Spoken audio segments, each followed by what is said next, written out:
Love him or hate him, Tito Ortiz knew how to play the game. And when it comes to the early days of the UFC, he's a must-mention in any conversation.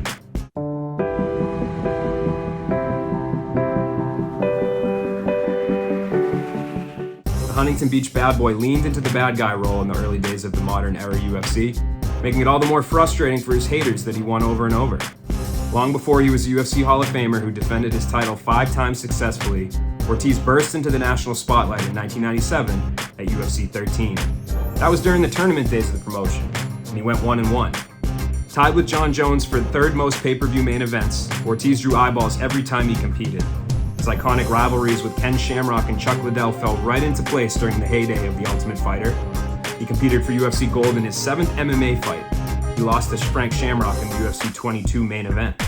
After Shamrock vacated, Ortiz fought Vanderlei Silva at UFC 25 in April 2000, winning the light heavyweight championship at just 25 years old.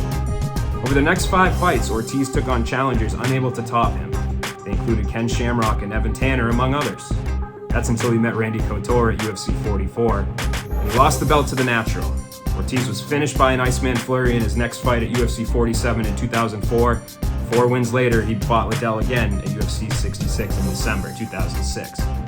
Ortiz lasted 1 round longer, but ultimately the outcome was the same in the rematch. Ortiz exited the organization in 2012 after a 1-7-1 stretch before a stint in Bellator and another in politics. Despite the bumpy exit, Ortiz's domination in the UFC's early days and ability to attract hate and eyeballs makes him a key, impactful figure in the sport's history. For all of that and more, Tito Ortiz comes in at number 25 on MMA Junkie's top UFC fighters of all time.